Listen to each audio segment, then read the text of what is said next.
Taste the Daily. மத்திய அரசு கொடுக்கல, அதனால எங்களால் நிதி கொடுக்க முடியல, அதுக்கு தான் மாசம் மாசம் 1000 ரூபாய் பெண்களுக்கு கொடுக்குறோமே அப்படின்னு சொல்றாரு. இது மாதம் 1000 ரூபாய் கொடுக்குறோம்னா அதில் ஒரு 100 ரூபாயை எடுத்து வச்சுக்கோங்க அப்படின்னு சொல்லிட்டிங்கன்னா எடுத்து வச்சுக்கிடுவாங்க. நீங்கள் அதையும் சொல்ல மாட்டேங்கிறீங்களே. அதான் 2010 திமுக ஆட்சி விட்டு போகிற போது ஏறத்தாழ 1 லட்சம் கோடி கடன் இருந்தது. அதற்கு பிறகு 10 ஆண்டு காலத்தில் ஆட்சிக்கு வந்த அதிமுக ஆட்சி விட்டு போகிற போது 3,75,000 கோடி, ஏற்கனவே இருக்கக்கூடிய 1 லட்சம் கோடி, மொத்தம் 4,75,000 கோடியோட போனாங்க. ஆனால் அந்த 1 லட்சம் கோடியை விட்டுட்டு 3,75,000 அதிமுக கடனை வச்சுட்டு போச்சு இல்லையா. இந்த 10 வருஷத்தில் 3,75,000 கோடி, இந்த 3.5 வருஷத்தில் திமுக வாங்கிய கடன் ஏறத்தாழ 4 லட்சம் கோடி வாங்கியிருக்கிறாங்க இந்த 3.5 வருஷத்தில். அப்போது 10 வருஷம் வாங்கிய கடனை விட அதிகமாக இந்த 3.5 வருஷத்தில் கடனை வாங்கி வச்சுக்கிட்டு ஒரு வரியை கூட குறைக்கலை, எல்லா வரியையும் உயர்த்தியாச்சு. இப்படி எல்லாத்தையும் உயர்த்திட்டு கடனையும் வாங்கிக்கிறோம், வரியையும் உயர்த்திக்கிறோம்னா அந்த பணம் எங்கே போகிறது?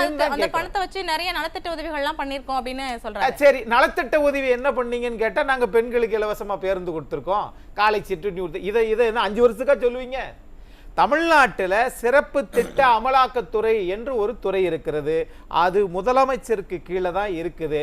அந்த துறையை உருவாக்கியது மறைந்த செல்வி ஜெயலலிதா அவர்கள் என்பது ஆளுகிற திமுக அரசாங்கத்துக்கு தெரியுமா தெரியாதா?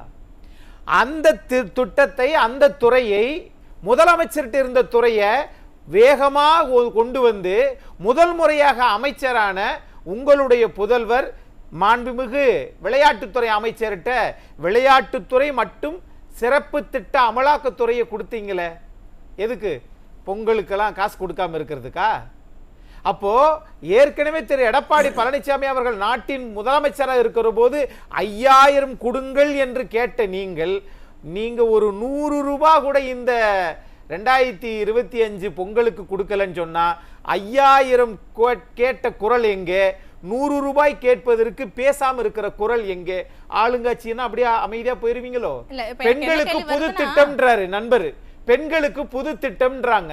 ஆனால் அண்ணா பல்கலைக்கழகத்தில் நடந்த இந்த அவமானத்திற்கு யார் அந்த சார் என்பதை இன்ன வரைக்கும் மாண்புமிகு முதலமைச்சரோ துணை முதலமைச்சரோ வாயவே திறக்கல. அவர்களை நாங்கள் பெருமைப்படுத்துகிறோம், புது திட்டத்தை கொடுத்திருக்கிறோம், மாசம் 1000 ரூபாய் கொடுக்கிறோம். எத்தனை மாசம் நீங்க 1000 ரூபாய் கொடுத்தீங்க? எத்தனை பெண்களுக்கு கொடுத்தீங்க? தமிழ்நாட்டுல என்ன கேள்வி வருதுன்னா, இப்போ உண்மையாவே அவங்க கிட்ட நிதி இல்லையா, இல்ல கொடுக்கறதுக்கு மனம் இல்லையா? இல்ல, அவங்க கிட்ட நிதி நிறைய தான் இருக்குது. சொல்லுவாங்கல்ல, சித்திரமும் கைப்பழக்கம் செந்தமிழும் நாப்பழக்கம், வைத்ததொரு கல்வி மனப்பழக்கம், நித்தம் நடையும் நடைப்பழக்கம், நட்பும் கொடையும் தயையும் பிறவி குணம் என்பாங்க. அதாவது கர்ணன் பிறக்கிற போதே தன்னுடைய கவச குண்டலத்தை கேட்டா கூட கொடுத்துருவாங்க.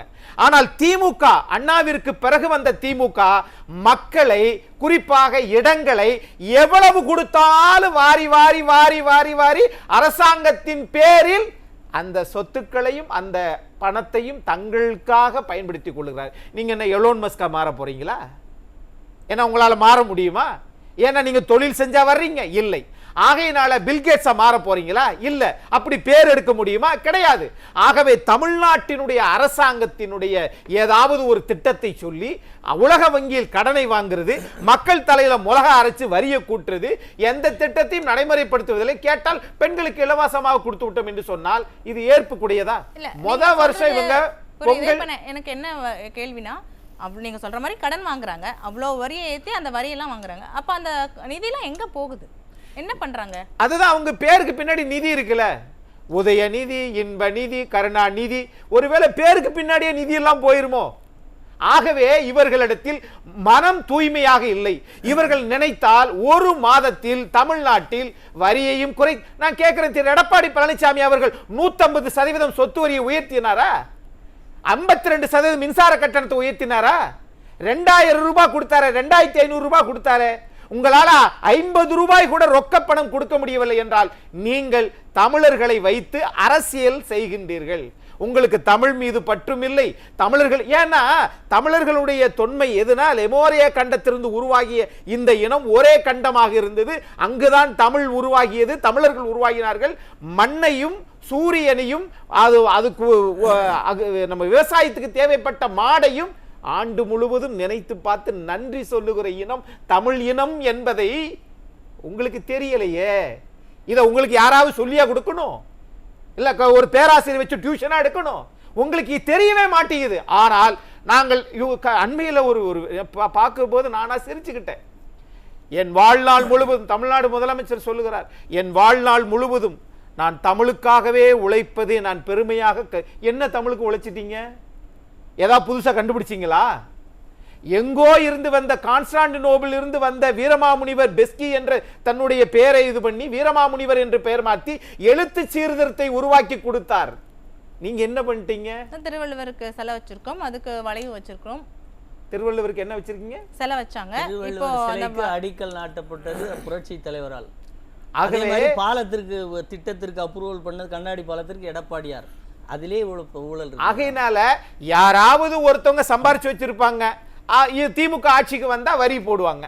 யாராவது கஷ்டப்பட்டு ஒரு இடத்த வச்சிருப்பாங்க, திமுக வந்தா கொட்டகை போடுவாங்க.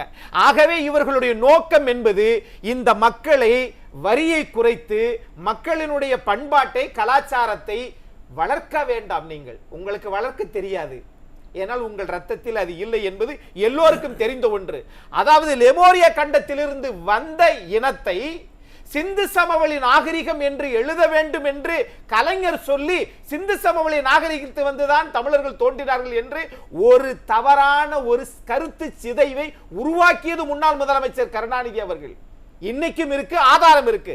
ஆகவே இவர்களுக்கு அந்த உண்மை தமிழை கலாச்சாரத்தை குழி தோண்டி புதைக்கிற இந்த திமுகவா உங்களுக்கு காசு கொடுத்துருவாங்க. இப்ப போன முறை கொடுத்தாங்க, என்ன முதல் முறை வந்தோன்னு கொடுத்தாங்க 1280 கோடி ரூபாயில கொடுத்தாங்க 21 பொருள். அது மஞ்ச பை இருக்குல்ல. இப்ப நீங்க அந்த பாயிண்ட்க்கு தான் வர்றேன். இப்ப இந்த வருஷம் நிதி இல்ல கொடுக்கல, இப்ப அடுத்த வருஷம் என்ன சொல்லுவாங்க? அதுக்கு அடுத்த வருஷம் நாங்க ஆட்சி விட்டு போறோம், நாங்க ஏன் காசு கொடுக்கணும்னு சொல்லுவாங்க. இல்ல அதுக்கு அடுத்த வருஷம் ஒரு இன்னும் 1 இயர் ஃபுல்லா இருக்கு இல்லையா? அடுத்த வருஷம் பொங்கலும் இவங்க ஆட்சி காலத்துல தான் வரும். அதுக்குள்ள இந்த சொத்து வரியை 200% ஏத்தி விட்டுருவாங்க. சொத்து வரி ஏத்திடுவாங்க, எல்லாத்தையும் ஏத்தி விட்டுருவாங்க அப்படின்றது கேள்விக்குரியதா அப்படிங்களா? இப்ப இவங்களை பொறுத்தளவுல ஒண்ணும் கிடையாதுங்க. வழக்கறிஞர் சேம நல நிதின்னு ஒண்ணு இருக்குது. ஒவ்வொரு வழக்குக்கும் 30 ரூபாய் 50 ரூபாய் நம்ம ஒட்டணும். அப்ப 30 ரூபாய் 50 ரூபாய் ஆக்கினா பரவாயில்ல.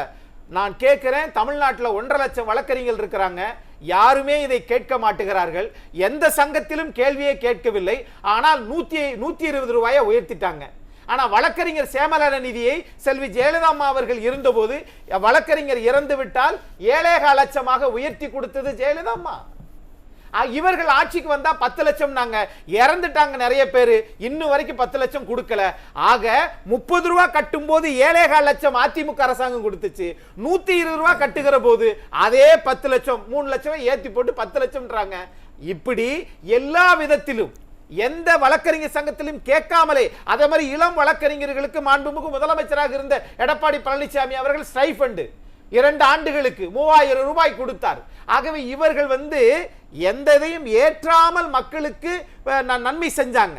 ஆனா எல்லா வரியையும் ஏத்தி விட்டு நாங்க பொங்கலுக்கு கொடுக்க காசு இல்லைன்னு கேட்டால் நான் கேட்கிறேன், இப்ப இந்த கண்ணாடி பாலத்துக்கு போய் இத்தனை இது போனீங்களே, இவ்வளவு செலவு, இதுக்கெல்லாம் காசு இருக்குதா? செஸ் ஒலிம்பியாட் போட்டு எல்லாத்துக்கும் சுவரட்டி பதாதைகள் விளம்பரம் செய்தித்தாளை எடுத்தா நாங்கள் ஒலிம்பியாட்டுன்னு 1 மாசத்துக்கு முன்னாடியே அந்த விளம்பரத்துக்கு மட்டும் இருக்குதா? ஆக திமுக அரசாங்கம் இந்த பேரிடர் வரலையே, இந்த வருஷம் தானே பேரிடர் வந்திருக்கு. எதுக்கு? அப்ப அந்த செலவுக்குலாம் பேரிடர் அப்ப வரலையே, அப்ப நிதி இருந்தது, இப்ப பேரிடர் வந்துருச்சு இல்லையா? பேரிடர் என்ன காப்பாத்திட்டீங்களா? போன மிக்ஸாம் புயலுக்கு என்ன காப்பாத்திட்டீங்களா?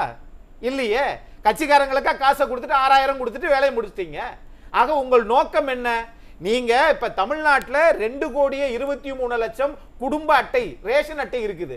அதுல இவங்க கொடுத்திருக்கிறது 1,60,00,000 பெண்களுக்கு தான் காசு கொடுத்திருக்கிறாங்க, அட்டைதாரர்களுக்கு. அப்போ மொத்தமே பெண்கள் அவ்வளவுதான் இருக்கிறாங்களா? அப்போ உங்க நோக்கம் என்னன்னு கேட்டீங்கன்னா, எதையாவது ஒன்றை வான வேடிக்கை விட்டுருது, வாய்ஸ் அவடால எதையாவது நாங்கள் தருகிறோம், நாங்கள் தங்கத்தை கூட தருகிறோம், 5 பவன் தருவேன் கூட சொல்லுவீங்க. ஆனால் ஆட்சிக்கு வந்த பிறகு கஜாலாவில் காசு இல்லை அப்படின்றீங்க. பிறகு ஏன் வரி உயர்த்துறீங்க? பிறகு ஏன் கடன் அதிகமா வாங்குறீங்க? அப்புறம் ஏன் அமைதியா இருக்கிறீங்க? அப்போ இந்த முரண்பாடுகளின் மொத்த உருவம் என்னன்னு கேட்கிறாருன்னா, தமிழ்நாட்டை பொறுத்துள்ள முதலமைச்சர் அவர்கள் என்ன நினைக்கிறாங்கன்னா, எந்த பிரச்சனையும் என்கிட்ட கொண்டு வராதீங்கப்பா, எதுவா இருந்தாலும் தலைமைச் செயலாளர் திரு முருகானந்தத்திட்ட பேசிக்கங்க. அதே மாதிரி திரு உமாநாத் அவருடைய துணை செயலாளர் அவங்ககிட்ட இல்ல பேசிக்கிங்க. அதுதான் சிவா சொல்றாரு, திமுக ஆட்சியில 1000 ரூபாய் கொடுக்கலனா கூட மக்கள் சந்தோஷமா தான் இருக்கிறாங்க அப்படின்னு. மக்கள் அப்புறம் முதல்வருக்கு அது கவலை இல்ல. சந்தோஷமா இருக்காங்கன்னா எவ்வளவு சந்தோஷமா இருக்காங்களா? எத்தனை நாளைக்கு சந்தோஷமா இருக்காங்களா? இது வருஷம் பூரா சந்தோஷமா இருக்கிறாங்களா? அப்படிதான் சொல்றாங்க, மக்கள் எல்லாருமே மகிழ்ச்சியா இருக்கிறாங்க. ஒண்ணும் கிடையாது. 2 மாசத்துக்கு ஒரு தடவை போய் இபி பில்லுல நிக்கிறவங்களை போய் கேட்டு பாருங்க, சந்தோஷமா இருக்கீங்களான்னு. முகத்தை பார்த்தாலும் நீங்க கேட்கலாம் வேணாம், இது கேட்டா அடிச்சு போடுவாங்க, கோவம் வந்துடும். ஏப்பா 2000 ரூபாய் கட்டிட்டு இருந்து 8000 கட்டுறமா, பேசாம போப்பா அப்படின்றாங்க. ஆகவே முகத்தில் தெரிகிறது இவர்கள் பேசுவது எல்லாம் ஒன்று பொருளாதாரம் இல்லை என்று எல்லாவற்றையும் இவர்கள் மௌன சாட்சியாக இருக்கிறாங்க. ஆனா விளம்பரத்துக்கு ஒன்றும் குறைச்சலே கிடையாது. இங்கு நல்லாட்சி நடக்கிறது, மும்மாறி பொழிகிறது, இங்கு எந்த பிரச்சனையும் கிடையாது. பெஞ்சால் புயலில் நாங்கள் 1,70,70,000 கனடியை நாங்கள் திறந்து விடவே இல்லை, முன்னறிவிப்பு கொடுத்து விட்டோம். ஆனா நாம 2015 நம்ம மழையை பத்தி பேசிக்கிட்டு இருக்கோம். ஆகவே இவர்கள் தவறாக ஆட்சி நடத்துறாங்க. இந்த ஆட்சி விரைவில் அகற்றப்படும். மக்களுக்கு இவ்வளவுதான் துன்பம்னு கிடையாது. நான் சொன்னது வழக்கறிஞர் ஒரு சின்னதுதான். ஆனா எல்லா தொழில் வரி சென்னையில 35% ஒரு தொழில் தொடங்கணும்னா வரி. ஜிஎஸ்டி ஏற்கனவே மத்திய அரசு புடுங்குது, மாநில அரசும் புடுங்கிட்டு இருக்குது வரி என்ற பேர்ல. ஆக இவ்வளவு நடக்குதுன்னா இது பெய்டு ப்ரமோஷன் டிஎம்கே, இது திராவிட மாடல் இல்லை. ஆக தமிழ்நாட்டுக்கு தேவை தமிழர் மாடல் அரசாங்கம். அது திரு எடப்பாடி பழனிசாமி அவர்கள் வந்தால் மட்டுமே இந்த நாட்டில் வரி இல்லாத ஒரு அரசாங்கத்தை எந்த அரசாங்கம் கொடுக்க முடியாது. ஆனால் வரி ஏத்தாத அரசாங்கத்தை எடப்பாடி அவர்களால் கொடுக்க முடியும். திரு அக்னீஸ்வரன், உங்க இறுதி கருத்து சுருக்கமா சொல்லிடுங்க. ஆடத் தெரியாதவர்கள் தெருக்கோணல் என்று சொல்லுவதை போல ஆளத் தெரியாதவர்கள் முந்தைய அரசு கடன் வச்சிருச்சு, மத்திய அரசு காசு தர மாட்டேங்குது, அப்புறம் பெருமை பேசிக்கிறீங்க. நாங்கள் 3 அடுக்கில் வெற்றி பெற்றோம், 40க்கு 40 நாங்கள் தான் 200இல் வெற்றி பெற போகிறோம். அப்ப எது பொய்? ஒண்ணு பணம் வாங்க முடியல, கடனை குறைக்க முடியல, கடனை குறைச்சு வாங்க முடியல, வரியே குறைச்சு மக்கள்கிட்ட வாங்க தெரியல. அப்ப 40க்கு 40 வெற்றி பெற்றீங்களே, எது பொய்? அப்ப இந்த பணத்தை எல்லாம் உயர்த்தித்தான் 40க்கு 40 வெற்றி பெற்றீர்களோ என்ற கேள்வி இருக்கா இல்லையா? இங்க ஒரு விவசாயிக்குத்தான் ஒரு விவசாயத்தினுடைய பெருமை. இதுக்கு முன்னாள் முதலமைச்சர் மாண்புமிகு எதிர்க்கட்சி தலைவர் எடப்பாடி பழனிசாமி என்ன செஞ்சாரு? நீங்க கரும்பு கொடுக்கறதுக்கே யோசிக்கிறீங்க, ஆனால் அந்த கரும்பு இருக்கு பாருங்க, செங்கரும்பு அப்படிங்கிறது இந்த பொங்கலுக்கு மட்டும்தான் இது பண்ண முடியும். அதை வேற எதுக்கு சர்க்கரைக்கு பயன்படுத்த முடியாது, சர்க்கரை ஆலை ஏத்துக்கிற மாட்டாங்க. ஆக அவர்களை இது பண்ணணும்னா மாவட்ட ஆட்சித் தலைவர் மூலம் அதிமுக ஆட்சியில கரும்பை மாவட்ட ஆட்சித் தலைவரே கொள்முதல் பண்ணி மக்களுக்கு கொடுத்தாங்க. ஆக எந்த விதமான திட்டமும் நீங்க செய்வதே இல்லை. இவங்களுடைய ஆட்சி புகழ் பேசிக்கிறாங்க, விளம்பரப்படுத்திக்கிறாங்க. இப்படியெல்லாம் விளம்பரப்படுத்துறதுனால மக்களுடைய வரிப்பணத்தையும் கடனை நிறைய வாங்கி நல்லாட்சி நடத்த முடியாததுனால தான் இதுவரைக்கும் பெரிய புத்தரா இருக்கட்டும், அசோகரா இருக்கட்டும், அதே மாதிரி நம்ம மகாவீரரா இருக்கட்டும், இவங்கெல்லாம் மிகப்பெரிய செல்வந்தர் வீட்டில் வாழ்ந்தவங்க ஏழை மக்களுக்காக ஆட்சியை துறவு வெளியில மக்களோட மக்களா வாழ்ந்தாங்க. அதனாலதான் இன்னும் வரைக்கும் அவங்க பேரு நிலைக்குது. ஆனால் நீங்கள் மக்களை ஏழைகளாக்கி உங்கள் தற்பெருமை மூலம் இங்க இவரு இதை பார்த்துக்கிடுவாரு, என்னுடைய துணை முதலமைச்சர் இதெல்லாம் பார்த்துக்கிடுவாரு. ஆமா, மக்களை யாரும் பார்க்க மாட்டேங்கிறீங்களே, அதான் கேள்வி. ஆகவே நீங்கள் பொங்கலுக்கு நீங்கள் செய்யவில்லை என்றால் நீங்கள் தமிழர் விரோத கட்சியாக, தமிழர் விரோத அரசாங்கமாக இது மாறும். நமக்கு தேவை திராவிட மாடல் ஆட்சி கிடையாது, தமிழர் மாடல் ஆட்சி தேவை தேவை தேவை. நன்றி.